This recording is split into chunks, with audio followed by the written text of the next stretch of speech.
अब हम करते हैं क्वेश्चन 3। क्वेश्चन 3 है, question 3, verify whether the following are zero of the polynomials indicated against them। अब बच्चों जीरो ऑफ द पॉलिनोमियल्स क्या होते हैं? जीरो ऑफ द पॉलिनोमियल्स होते हैं अगर किसी वेरिएबल की वैल्यू जिसको पॉलिनोमियल में पुट करने से पॉलिनोमियल की वैल्यू जीरो हो जाए तो वह वेरिएबल की वैल्यू जो है जीरो ऑफ द पॉलिनोमियल होती है। ठीक है, तो क्वेश्चन को करते हैं तब आपको समझ आ जाएगा। अब यहाँ पर क्या है, यहाँ पर हर किसी के अगेंस्ट जो है वैल्यू दी गई है पॉलिनोमियल्स की। ठीक है, जैसे ये वेरिएबल है, ये एक पॉलिनोमियल हमारा 3x+1, तो यहाँ पर x की वैल्यू क्या दी गई है? -1/3 दी गई है।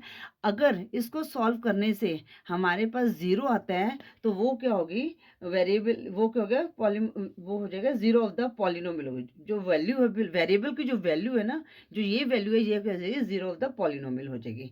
ठीक है, अब यहाँ पर क्वेश्चन 3 जो फर्स्ट पार्ट है वो क्या दिया गया है?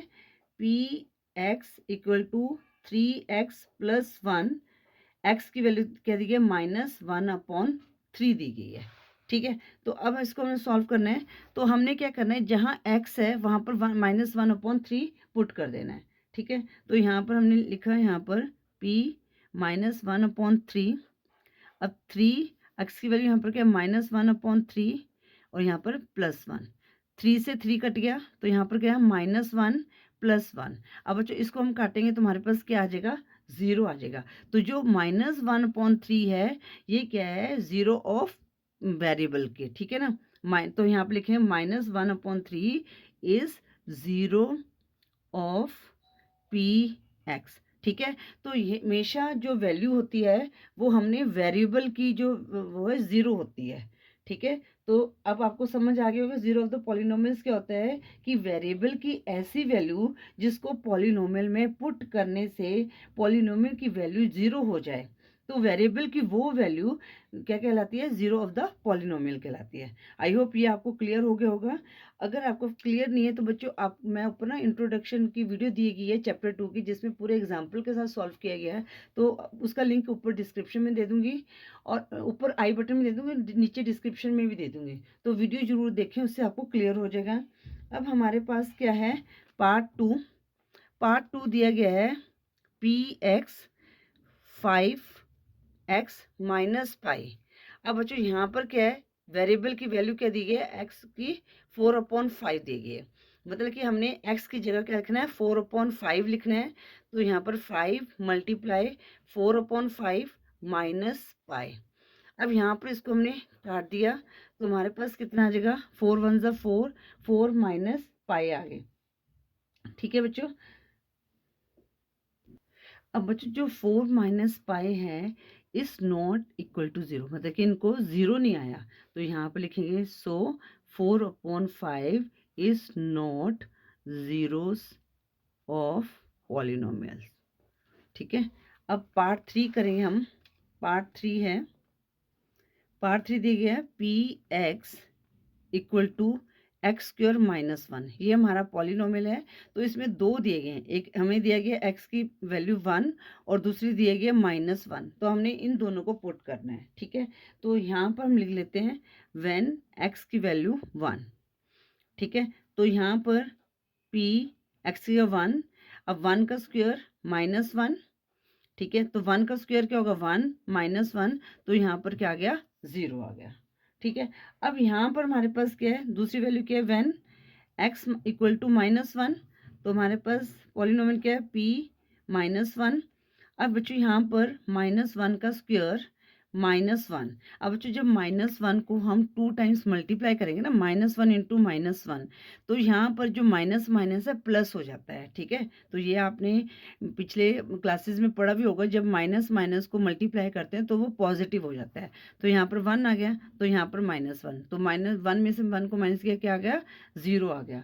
तो यहाँ पर हम लिखेंगे 1 - 1 both are zeros of polynomial x। ठीक है बच्चों, इस तरह से हमने ये पार्ट 3 को सॉल्व करना था। आई होप ये क्लियर हो गया होगा। अब हम करते हैं पार्ट 4। पार्ट 4 में क्या है? हमारा पॉलिनोमियल क्या है, P x x plus 1 x minus 2। अब बच्चों यहाँ पर भी दो वैल्यू दी गई है, एक्स इक्वल टू -1 और 2 दी गई है।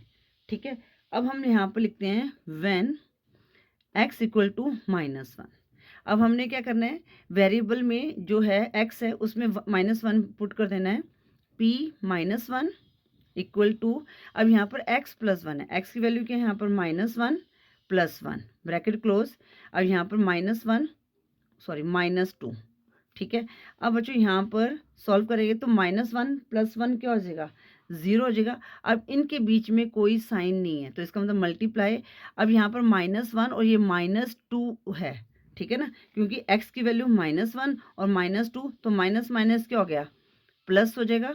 तो साइन माइनस करेगा तो 1 + 2 3 आ गया। अब बच्चों पर जब भी हम 0 को मल्टीप्लाई करते हैं किसी भी नंबर से तो हमारे पास क्या आता है, 0 ही आता है। ठीक है, अब हम वैल्यू जो दी है पुट करके देख लेते हैं। अब लिखते हैं व्हेन x की वैल्यू क्या है, 2 है, तो हमारे पास यहाँ पर 2 लिखेंगे। अब यहाँ पर क्या है, 2 + 1 ब्रैकेट, तो x की जगह 2 - 2। ठीक है, अब बच्चों यहाँ पर 2 + 1 क्या होगा, 3। अब यहाँ पर कोई भी वैल्यू नहीं दी गई है। ठीक है, तो कोई भी साइन नहीं है तो मल्टीप्लाई का साइन मानेंगे, और 2 - 2 0। तो यहाँ पर भी क्या आएगा, 3 को 0 से मल्टीप्लाई करेंगे तो 0 आ जाएगा। तो यहाँ पर लिखेंगे हम -1 and 2 both are zeros of P X. ठीक है, अगर हम -1 वैल्यू पुट करें या 2 वैल्यू पुट करें तो हमारे पास क्या आएगा, 0 सी आएगा।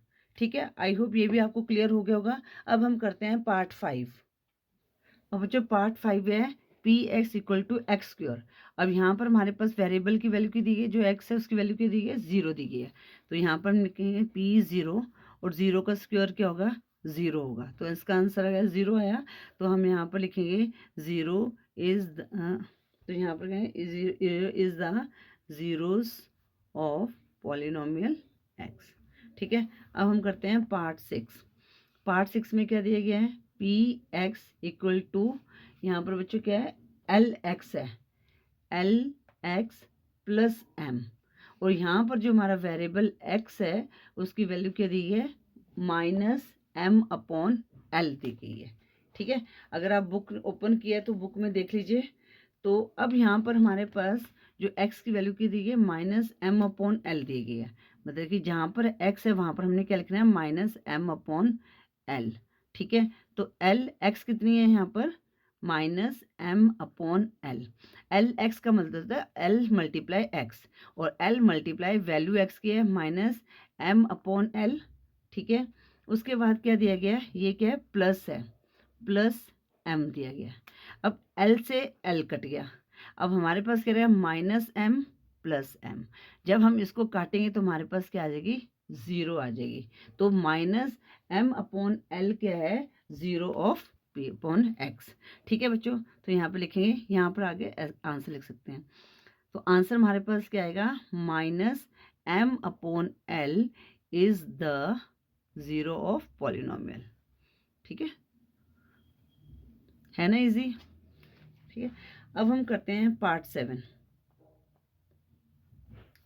पार्ट 7 में बच्चों क्या दिया गया है, P X equal to 3x² -1। ठीक है, ये हमारे पास पॉलिनोमियल दी गया है और x की वैल्यू की दी गई है -1/√3 दी गई है, और यहाँ पर 2/√3 दी गई है। ठीक है, अगर हम अब लेते हैं व्हेन x इक्वल टू -1/√3। ठीक है, थोड़ा सा ना खुला खुला लिखूंगी ताकि आपको अच्छे से समझ आ जाए।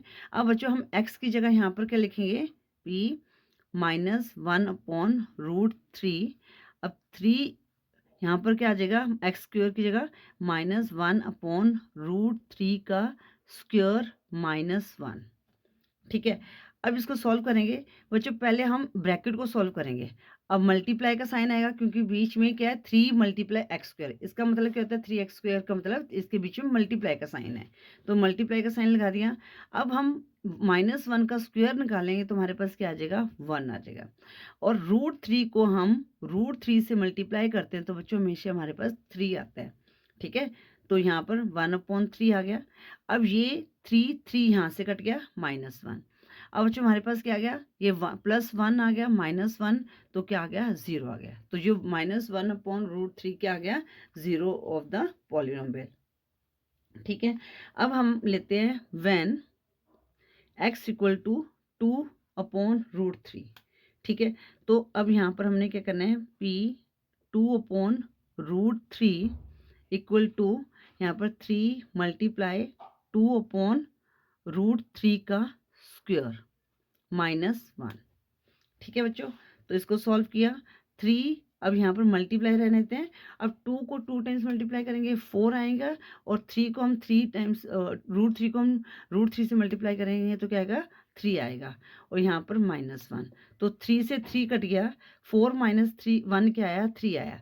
तो बच्चों अब यहाँ पर क्या है, जब हमने 2/√3 को किया, मतलब x वेरिएबल की वैल्यू पुट की, तो हमारे पास 0 नहीं आया। तो हमारे पास जो 0 ऑफ द पॉलिनोमियल क्या है, -1/√3, ठीक है। अब हम यहाँ पर आंसर में लिख सकते हैं -1/√3 is the zeros of polynomials, but 2/√3 is not zero of polynomials, ठीक है। इस तरह से हमें ये पार्ट 7 को सॉल्व करना था। आई होप ये क्लियर हो गया होगा। अब हम करते हैं पार्ट 8, क्वेश्चन 3 का पार्ट 8। अब यहाँ पर क्या दिया गया बच्चों, px इक्वल टू 2x + 1। अब यहाँ पर x की वैल्यू क्या दी गई है, 1/2 दी गई है, ठीक है। तो अब हमने यहाँ पर क्या करना है, जहाँ पर x दिया वहाँ पर 1/2 पुट करनी है वैल्यू। 2 यहाँ पर क्या है, मल्टीप्लाई 1/2 + 1।